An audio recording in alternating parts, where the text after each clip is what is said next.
हाँ जी, खुदा की सलामती आप सबके साथ हो। मैं वाटसन गिल। नीदरलैंड में कल एक मीटिंग का इनेकाद किया गया।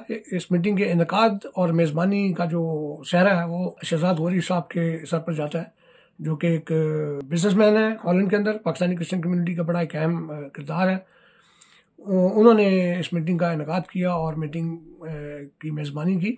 इस मीटिंग में जो बड़ी अहम बात थी वो ये थी कि सियासी पाकिस्तान के जो मसीह हमारे जो लोग आके सियासी पनाह के लिए पूछते हैं, सियासी पनाह की दरख्वास्तें देते हैं, तो उनके केसेस जो हैं वो काफ़ी अरसे से रुके हुए थे। और हुकूमत नीदरलैंड की जो गवर्नमेंट है, इन हवालों से उनका बड़ा रवैया एक सख्त था है बल्कि। और बहुत सारे केसेस रुके हुए, बहुत सारे लोगों के इंटरव्यूज़ नहीं हो रहे। तो ये सारी चीज़ें जो थी हमारे सामने थी। तो मीटिंग के अंदर इन हवालों से बात की गई। मीटिंग का एक अहम किरदार जो थॉमस एक वकील हैं, बड़े मारूफ वकील हैं, डच लॉयर हैं, जो पाकिस्तानी मसीहों के केसेस में बड़ा अपना एक उनकी खिदमात हैं, तो वो इसका हिस्सा थे।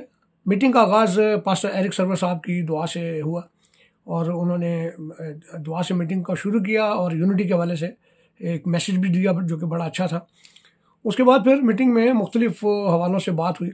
मीटिंग में जो दोस्त थे उनमें अंजुम इकबाल, अजीम मसीह, पास्टर इमरान, उसके बाद फिर जो मेज़बान थे शहजाद गौहरी साहब, और उसके अलावा तनवीर भाई थे, एनसन भाई थे, और उसके बाद फिर जैसे जैसे मुझे याद आ रहा है मैं उसी तरीके से, और अगर मैं कहीं किसी को भूल भी जाऊँ तो मैं माफ़ी चाहता हूँ।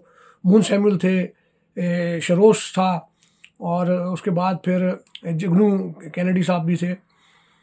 और बहरहाल ये मीटिंग बड़ी ज़बरदस्त रही।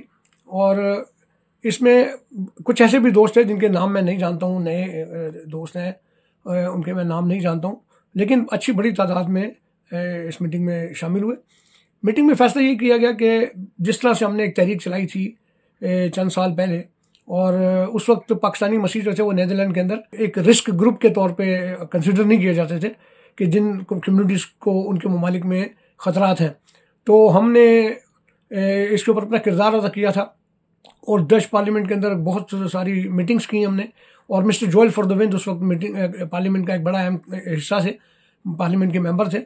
उन्होंने फिर हमारे साथ मिल के पार्लियामेंट में अपनी आवाज़ जो है बुलंद की, और फिर ये हुआ कि नीदरलैंड की गवर्नमेंट ने पाकिस्तानी मसीहों को भी उस कम्युनिटी में शामिल किया कि जो कम्युनिटीज़ अपने मुल्क में ख़तरात का शिकार है, मुश्किलात का शिकार है। और फिर हमारे जो केसेस हैं वो पास होना शुरू हुए। बहुत सारे पाकिस्तानी मसीह बाद में आए और उनके केसेस, लेकिन वो स्टेटस जो है वो वापस ले लिया गया है जब से खैरत बिल्डर साहब, आप जानते हैं उनको, उनकी जब हुकूमत आई तो ये जो स्टेटस है वापस हो गया। और इस वक्त पाकिस्तानी मसीह जो है उनके केसेस जो हैं वो नहीं सुने जा रहे, और बहुत सारी नेगेटिव डिसीजंस आ रहे हैं, मुश्किलात हैं।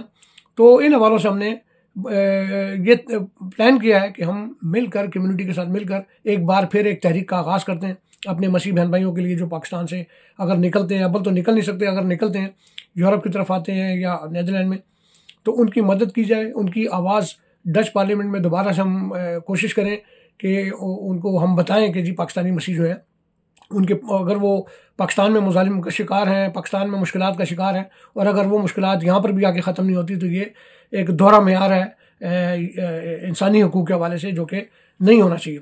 तो इस पर कम्युनिटी के तमाम जो दोस्त हैं इस पर राज़ी थे और हमने इस तहरीक का आगाज़ किया। मैंने कहा कि इस मीटिंग के हवाले से अपडेट करें, क्योंकि ये मीटिंग थी। अब आगे हम इस तहरीक को जैसे जैसे आगे लेके जाएंगे तो आप लोगों को मज़ीद बताएंगे कि हम क्या कर रहे हैं। मेरी आप सबसे दरख्वास्त है कि आप लोग इस तहरीक के लिए दुआ कीजिए कि खुदा ताला इसमें हमें कामयाब करे। तो इसे दुआ में याद रखें। खुदा आप सबको बरकत दे। God bless.